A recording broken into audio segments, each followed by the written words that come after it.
नमस्कार साथियों। Analyser app में आप सभी का स्वागत है।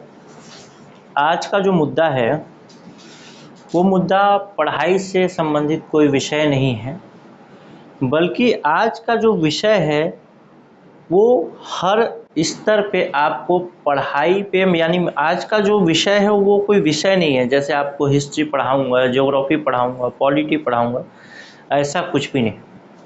आज हम इस बात पर चर्चा करेंगे कि आखिर एग्ज़ाम को निकालना इतना मुश्किल कैसे होता जा रहा है और क्या स्ट्रेटजी, क्या रणनीति होनी चाहिए कि लगभग 1 से 1.5 साल या 2 साल के अंदर अंदर आपका एग्ज़ाम निकल जाए। तो ये इतना आसान भी नहीं है जितना आसान हम सोचते हैं।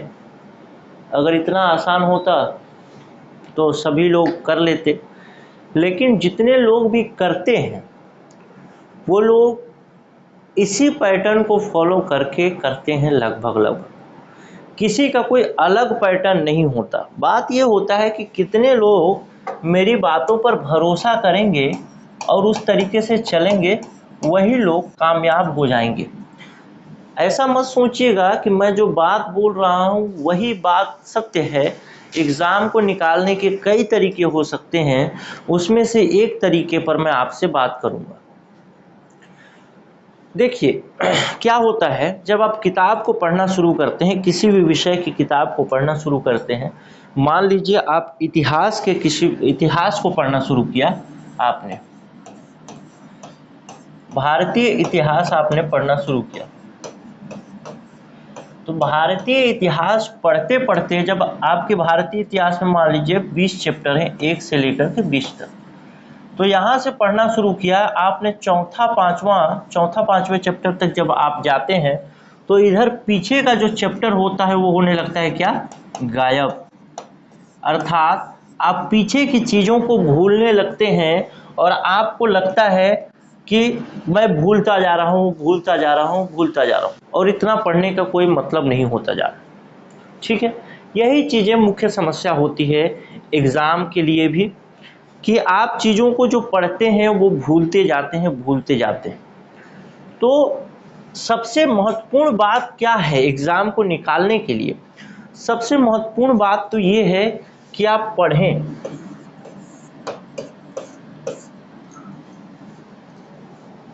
और दूसरी बात इसको ये है कि विस्तार से पढ़ें। विस्तार से अगर आप पढ़ते हैं चीज़ों को तो चीज़ें आपके दिमाग में फिट होती जाती हैं धीरे धीरे। लेकिन अभी इससे पहले वाले उदाहरण में मैंने एक हिस्ट्री का, इतिहास का उदाहरण लिया। इतिहास वाले उदाहरण में भी तो आप देख रहे हैं कि किस तरीके से आप 20 चैप्टर तक जाना है आपको, आप 5वें चैप्टर तक ही पहुंच पाए हैं और आपका पहला दूसरा चैप्टर गायब होना शुरू हो गया है आपके दिमाग में, या फिर आपको लगने लगता है कि आपका वो चीज़ गायब होता जा रहा है। तो आज 2 तरीके से चीज़ों को समझने की कोशिश करेंगे तो आपको थोड़ी चीज़ें समझ में आएंगी। देखिए, एग्ज़ाम के लिए 2 भाग आप देख सकते हैं। एक तो देख सकते हैं विवरण के साथ पढ़ना, और दूसरा जिसको आप शॉर्ट ट्रिक बोलते हैं या फिर धीरे धीरे जो आप चीज़ों को रिवाइज करते हैं, जिसको बोला जाता है MCQ। आज मैं केवल बहुविकल्पीय प्रश्नों से संबंधित जो एग्ज़ाम होते हैं, जैसे CGPSC प्रीलिम्स का हो गया, पटवारी का हो गया, हॉस्टल वार्डन का हो गया, ADO का हो गया, चाहे कोई भी एग्ज़ाम हो जिसमें आपके सामने एक प्रश्न होता है, उसके 4 ऑप्शन आपको दिए होते हैं, उस पर बात करूँगा। तो जब आप विवरण से पढ़ते जाते हैं तो ये एक लंबी प्रक्रिया है, लंबा समय लगेगा इसको पूरा पढ़ने में। लेकिन जो वो लंबा समय जब आपका वो लंबा समय जाता जाएगा तो आपको ये लगता जाएगा कि मेरा पीछे वाला जो समय था वो बेकार जा रहा है। क्यों? क्योंकि जो मैं पढ़ रहा हूँ वो चीज़ें कवर नहीं हो पा रही, वो चीज़ें याद नहीं रह रही हैं। अगर आपके दिमाग में ये चीज़ें याद भी होंगी तो भी आपको ऐसा भ्रम तो रहता ही है कि ये चीज़ें याद नहीं हो रही। उस भ्रम को आप दूर करने के लिए क्या करते हैं, बहुविकल्पीय प्रश्न बनाते हैं, चाहे ये पिछले साल का प्रश्न हो यानी प्रीवियस ईयर क्वेश्चन आपको बोलें इसको, या फिर आप नया कोई टेस्ट ज्वाइन कर लें, टेस्ट सीरीज जिसको बोला जाता है।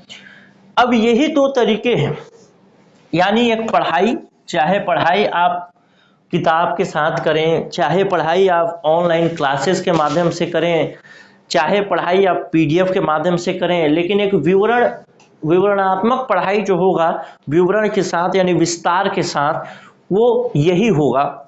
और उसके बाद आप सॉल्व करते हैं एमसीक्यू। इसके लिए आप या तो कोई बुक ले लेते हैं जिसमें इस तरीके के प्रश्न दिए होते हैं, एक प्रश्न और उसके 4 ऑप्शन और उसका सही उत्तर, या फिर कहीं कहीं पे डिस्क्रिप्शन भी मिल जाता है। जैसे एनालाइजर ऐप में आप अगर हमारे एनालाइजर ऐप में अगर आप टेस्ट सीरीज ज्वाइन करते हैं तो वहाँ पे डिस्क्रिप्शन भी आपको मिल जाता है।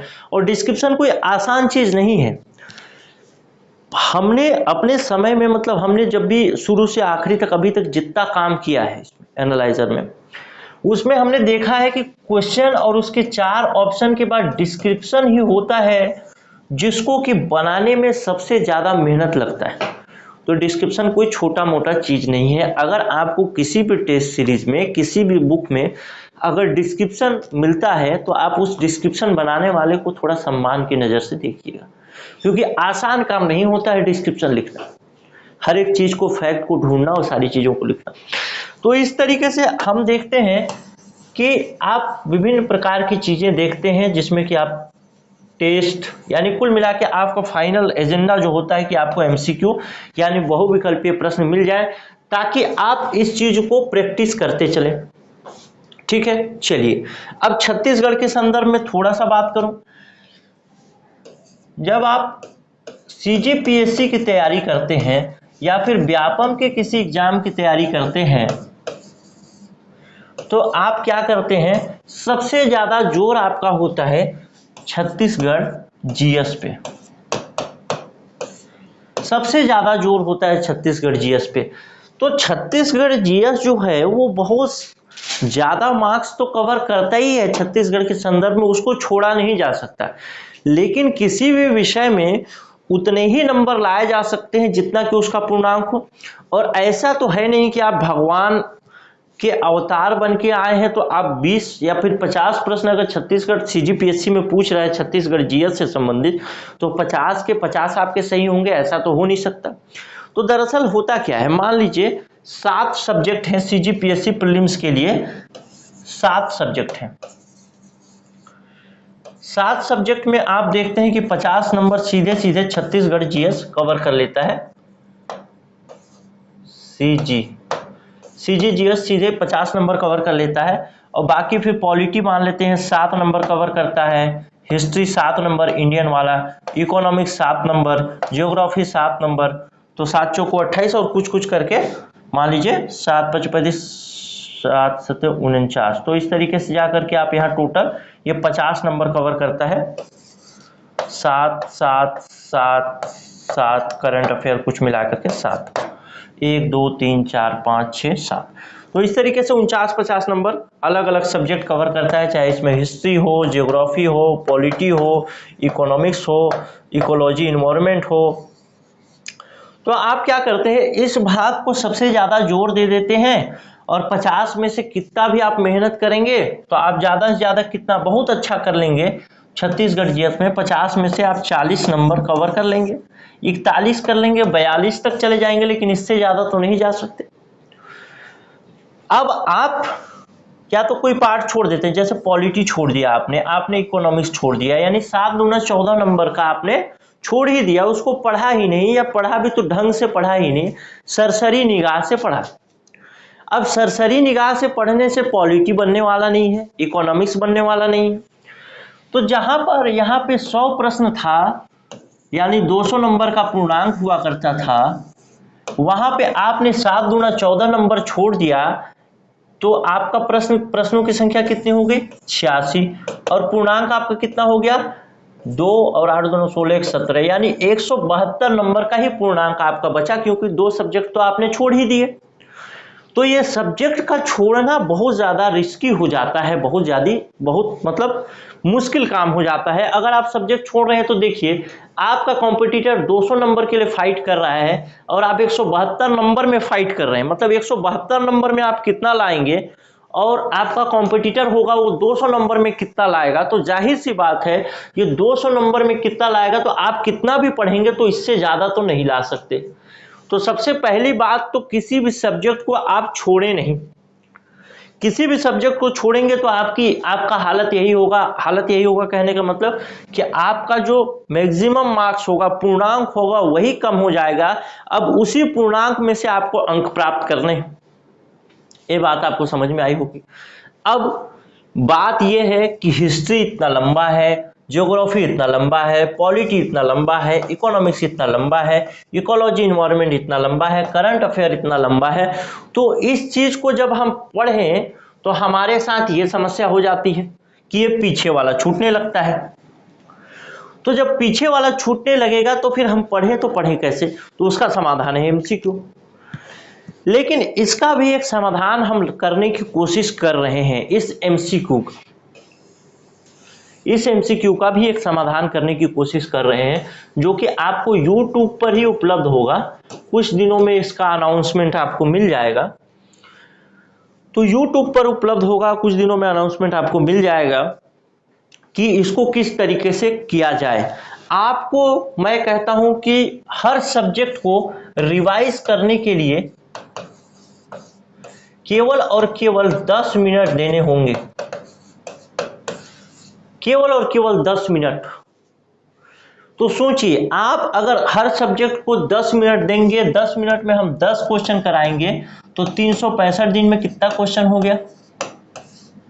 3650, यानी 3650 प्रश्न एक साल में आप कवर करेंगे रिवीजन करते करते।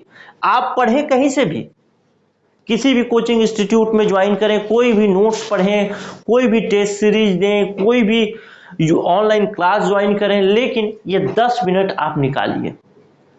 आपका पैसा, आपका समय, पैसा तो खैर महत्वपूर्ण है ही, क्योंकि जो कमाता है उसको पता चलता है। आपके माता पिता आपको पैसा भेजते होंगे या आप अपने माता पिता पर डिपेंडेंट होंगे, तो आपको पता हो, आपको क्या पता, उनको पता होगा कितनी मेहनत से वो पैसा कमा के दे रहे हैं। वो भी महत्वपूर्ण है, लेकिन आपका समय उससे ज़्यादा महत्वपूर्ण है। समय बीत जाएगा, उसके बाद फिर से आप सोचेंगे कि मैं फिर से शुरुआत करूं, तो बहुत मुश्किल होती है, बहुत जिम्मेदारियां आपके ऊपर आ जाएंगी। तो उन सब चीज़ों को ध्यान में रखते हुए हमने ये प्लान किया है कि विवरण के साथ जो आप पढ़ते हैं वो आप पढ़ते रहें, केवल और केवल रिवीजन के लिए हमारे पास आए और रिवीजन करते जाएं, और उसमें देखते जाएं कि कौन सा पार्ट मेरा कमजोर है। जो पार्ट आपका कमजोर है उसको दोबारा पढ़ें, तिबारा पढ़ें, जितनी बार पढ़ सकते हैं पढ़ें। तो बस यही कहना था। आखिरी में मैं इतना कहना चाहूँगा कि जो लोग भी अभी YouTube में नए होंगे वो जरूर चैनल को सब्सक्राइब कर लें, क्योंकि इसमें ये बिल्कुल फ्री होगा। ये रिवीजन वाला जो भाग है ये बिल्कुल फ्री होगा और सारे सब्जेक्ट का रिवीजन कराएंगे। तो ये रिवीजन वाला जो भाग है वो बिल्कुल फ्री होगा, तो आपका कोई पैसा नहीं लगना है। आपको केवल और केवल एक दिन में 10 मिनट का समय निकालना है, मात्र 10 मिनट का।